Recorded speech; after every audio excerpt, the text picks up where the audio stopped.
Welcome in once again to Gamecock Central Radio, everybody. Emerson Phillips joined by Wes Mitchell, Gamecock Central Insider. Wes, a lot to talk about today and a lot of activity surrounding Gamecock football and basketball for that matter, although we're going to focus primarily on football today. But there's really a lot of action right now around the football program, Wes. Yeah, absolutely there is. Kind of exciting, I think last week or so for South Carolina.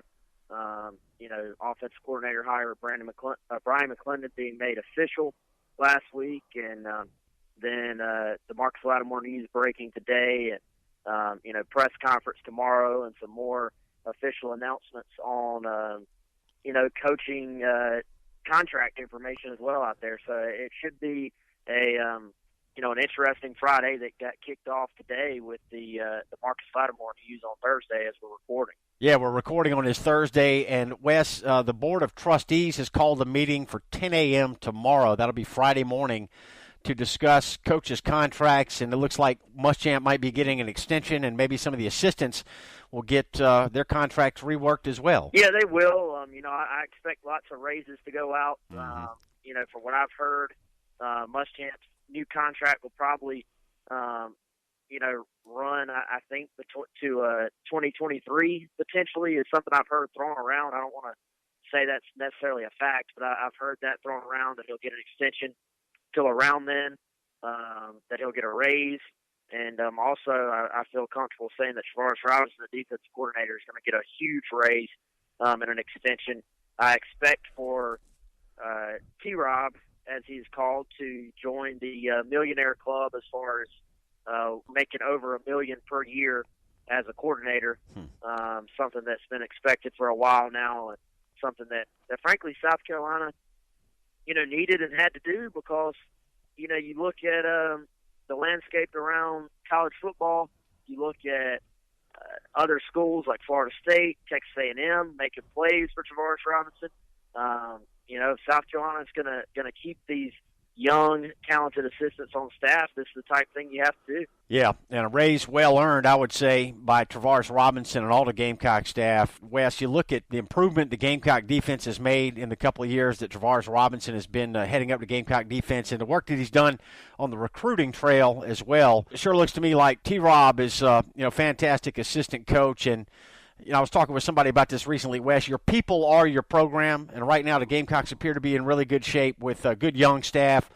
Muschamp appears to have grown as a head coach. It looks like the experience at Florida really helped him, and I think he's handled himself extremely well at South Carolina. He's gotten results on the field, and he gets a lot of help from Travaris Robinson and from Brian McClendon as well, and some new additions to the Gamecock staff that we're going to talk about today, namely Marcus Lattimore, whom you talked about, and Dan Werner, the new quarterback's coach and offensive assistant. So let's go there, Wes. We got Marcus Lattimore being named. This is one of the most beloved players, one of the most beloved people in Gamecock football history. I would put Marcus Lattimore right up there with anybody you care to name, right there with George Rogers, I would say. Yeah, he's easily one of the more beloved guys in Carolina history, and nobody ever has a bad word to say about Marcus Lattimore.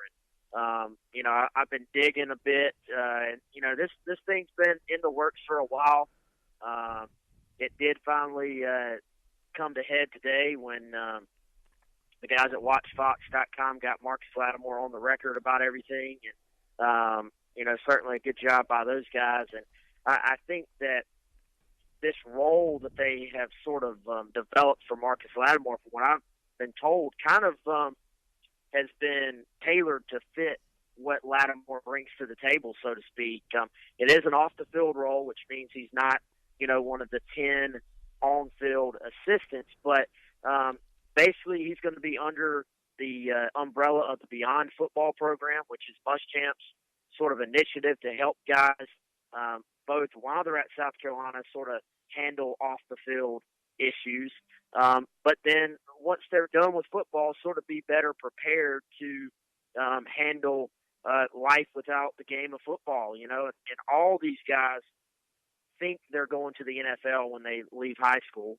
And percentage-wise, we all know that's just not going to happen. So Lattimore, I think, is the perfect guy for this role. Now, he's going to be around the guys, so his knowledge of the game of football can that carry over? He can attend practice. Yes. He's not an on-field coach, but can that stuff carry over too? Absolutely. Does he become a valuable part of South Carolina's recruiting aspect? Absolutely. He's not going to be a guy that's on the road going to high schools and recruiting prospects in that way, but he will be able to recruit them when they're on campus. He'll be able to meet with the prospects and their families. The Beyond Football program is actually already a big part of South Carolina's official visit weekend, and it's a hit with the prospects, certainly, but definitely with their parents. So I think you look at Muschamp making this move to bolster sort of that off-field operation. And Emerson, this is really a move that Muschamp has wanted to make before day one. I won't even say day one. Literally, he wanted Lattimore before he was even officially South Carolina's head coach. So I think it's sort of been a long time in the making, but is a really, really strong move for the Gamecocks and for Marcus Lattimore. I think it's a good move for him. There are a number of different directions that he could potentially go in the future based off of this position. Lattimore just 26 years old. He turned 26 back in October, and he worked 2 years coaching football at Heathwood Hall Episcopal School in Columbia Private School here in town, and now joining the Gamecock football staff in an off-the-field role. Lattimore says that he will be the director of player development for the Gamecock football team. And Wes, you look at Lattimore's career at South Carolina. First of all, he was one of the most heralded high school recruits ever to come out of the state of South Carolina, and he exceeded expectations when he got to South Carolina. Wes had the third best season ever by a Gamecock running back in terms of yardage in a single year in 2010 when the Gamecocks won the SEC East, and Lattimore obviously had a huge year as a true freshman that year, and then finished his Gamecock career, despite the 2 severe knee injuries, with more touchdowns than any player in Gamecock history. Lattimore scored 41 TDs. So just very well respected, Wes, across the college football landscape. It's not just here in South Carolina, but Lattimore respected nationally. And I was watching a video replay of the Carolina-Georgia game when Carolina whipped Georgia at Williams-Brice a few years back, and it was Kirk Herbstreit calling the game that night, and he was on the broadcast saying that Lattimore was the top back in college football at that time, Wes. So Lattimore brings a wealth of respect and credibility to the Gamecock staff. Yeah, I mean, he's an absolute legend, man, and as good as he was on the field, he's an even better guy off the field. And I think you look at Lattimore, it's very easy to talk the talk, but Lattimore is one of those guys that walks the walk too. And whether it be with his foundation or whether it be maintaining relationships and helping out other people who have been through similar things to what he had to go through. And I don't know if you could find anybody better for this role. And if you get the opportunity to hear Lattimore speak, he is one of the better public speakers you've ever seen about his message. Very passionate about expressing, his feelings on things and how to deal with life away from the game of football and how that is a reality. I mean, even the guys that go to the NFL, you're not going to play football forever. So, Lattimore's message to the guys is a way to prepare them to be ready for that as people. And I think that it's just you can take about any hire in football, I feel like, and if you really want to nitpick it, you can find, cons of it. But if you look at this hire, I don't know that there are any cons. I think it's kind of a perfect fit. So Marcus Lattimore will become Director of Player Development for Gamecock football. That announcement made today, and we're talking about it here on Gamecock Central Radio. Emerson Phillips with Wes Mitchell. Wes, not exactly breaking news. Brian McClendon named offensive coordinator last week in the wake of the Gamecocks win over Michigan, that comeback win over Michigan in the Outback Bowl. But Dan Werner named Gamecocks quarterbacks coach as well. So we know a good bit about McClendon at this point and what a terrific job he's done. I think a well-deserved promotion for Brian McClendon. We'd heard that, he might end up being a play caller somewhere in the very near future. We weren't sure if that would be at South Carolina or not. But the way things have worked out, Coach Muschamp offered him the job, and he accepted. So that's great news for Gamecock football. We'd heard that Tennessee made an offer, and McClendon didn't really touch on all that when he spoke to the media last week. But he is firmly on board with the Gamecocks as the offensive coordinator. And Muschamp brings in Dan Werner as well, a veteran coach with more than 30 years of experience. He's been in the SEC for a long time, working most recently at Alabama. He was an offensive analyst for Alabama, this team that just won the national championship on Monday night. So Dan Werner, another big name coming to the Gamecock staff. Yeah, and I think that's the move, Emerson, that makes everything else sort of click together as far as, Brian McClendon. Very, very well-respected guy is Brian McClendon. I think everybody is excited about his upside, but, it's the fact of the matter, he's not been a full-time play caller before. So bringing in a guy like Dan Werner, who has over 30 years worth of experience at the college football level, he's done it in the pro-style sort of drop-back game at places like Miami. He's done it in the sort of new age spread stuff at Ole Miss, where he helped Hugh Freeze put together that offense. And, now he's had a little bit of experience under the best coach of our generation in Nick Saban. So I think you look at him bringing those different things and sort of, they talked about in the press conference being a sounding board for Brian McClendon and the other coaches, and it just makes sense. And I think if you look across the room as far as the offensive staff goes, you look at Eric Wolford. He's an offensive line coach, but he's got a resume that features time as a head coach, at the FCS level in Youngstown. He's been a running game coordinator at the FBS level. He's been an assistant at the NFL level. You got Bobby Bentley, who I think anybody who's followed high school ball in this state knows about his offensive mind and what he was able to do at Burns. You look at Pat Washington, who probably doesn't get talked about as much, but this guy's coached more. If you look at that guy's resume, he's been at 5 different SEC schools, mostly as a receivers coach, now as a tight ends coach. He's seen as much SEC ball as anybody. So you add all those guys in and then add Dan Werner to the mix as well. And, you've got a lot of strong minds in the staff. It's just going to be about them putting it all together.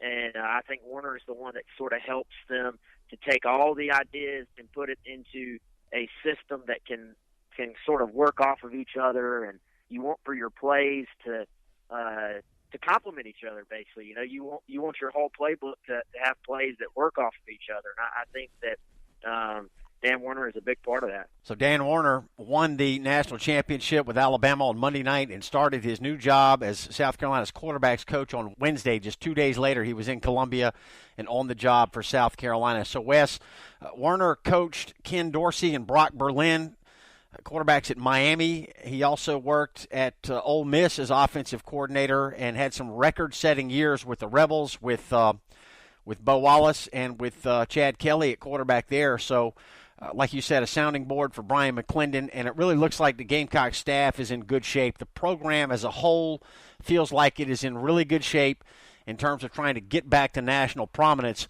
with Muschamp now moving into his 3rd year. He's got a solid staff. We know that Deebo Samuel's coming back, so the Gamecocks have got a real solid playmaker returning to the offense. And, 3 linemen will be lost off of this year's team, but virtually everybody else will be coming back, Wes. So it looks like the pieces are really in place for the Gamecocks to have an improved offense in 2018. Yeah, I think you can sort of see the pieces coming together for what Muschamp envisioned when he first got to South Carolina. And I think that it's a situation where they can build off of a 9-win season. I was looking ahead to the schedule and sort of, what the storylines are this off season now that the college football season is officially over. And, South Carolina plays Georgia week 2. That's a return to what we used to expect every year was an early game for Georgia. And as good as Georgia was this past year, and yeah, they bring back their quarterback. They bring back a number of young players. DeAndre Swift's be back at running back, obviously. They bring in another batch of 5-star running backs, but they also lost 31 guys from senior day. So you look at that and the fact that this is a Georgia team that's going to replace a lot. This is a Georgia team that basically will have to come to Columbia in week 2. And then I look around the rest of the SEC East, and I see Kentucky will have to replace their quarterback. Missouri did get good news that they'll get Drew Lock back, but they replaced their offensive coordinator. Tennessee has a new head coach. Florida has a new head coach. Vanderbilt is Vanderbilt. And you look, all of a sudden, the SEC East is as open, I think, as it's ever been. And South Carolina, like you said, returns all those guys on offense. So I think you can already sort of prepare yourself. South Carolina is going to be that trendy, sort of dark horse, surprise pick for the East that I think the national and the conference-wide people that are wanting to grab some attention, are going to mention. So does that mean it's going to happen? That it's going to be easy? They're definitely going to win the East? Obviously not. But there are some areas that make you think it could set up well for the Gamecocks to make a run. A lot of action here in the month of January for Gamecock football. South Carolina beat Michigan in the Outback Bowl, came from 19-3 down to win that ball game. Brian McClendon promoted to full-time offensive coordinator. Dan Werner brought in as the new quarterback's coach. Today, Marcus Lattimore named director of player development. And Wes, all this, and the coaches receiving, we believe they're going to receive contract extensions and some raises when the Board of Trustees meets at 10 a.m. on Friday morning. So all this kind of setting the stage for signing day coming up on February the 7th. And I know that the Gamecocks really filled out most of their class in the early signing day just a month ago. But talk about, who might still be on the recruiting radar. Wes, the Gamecocks have got, 5 scholarships left to fill coming up in February? Yeah, and they want to fill all those spots. Now, Tyson Williams actually will count towards one of those spots. So really, they're pretty much down to 4. And you look, I think the 2 main guys that you have to look at for South Carolina are Rick Sandage and Dylan Wanham. That's 2 guys we've been talking about for a long time. Obviously, Dylan Wanham, the 4-star offensive lineman that is the brother of DJ Wanham, the South Carolina defensive line / Buck right now. And then Rick Sandage, who's the 4-star defensive tackle from Concord. Both those guys will take official visits to South Carolina later this month, and both those guys will sign on February 7th. And, South Carolina obviously in good shape with those guys, but has to sort of complete the marathon and get them to sign on the dotted line early next month. And then spring ball coming up before we know it. So a lot of action, a lot of activity around Gamecock football. It's been an exciting time here with the bowl win and the additions to the staff and, the prospect of signing a few more players coming up here in a couple of weeks. So everything looking good for Gamecock football right now, Wes, and always a pleasure to have you join us on Gamecock Central Radio to talk about latest developments. Thanks very much. Sounds good, man. We'll talk to you soon, Emerson. All right, that's Wes Mitchell. I'm Emerson Phillips, and we'll have more Gamecock football discussion here on Gamecock Central Radio. Thanks for being with us.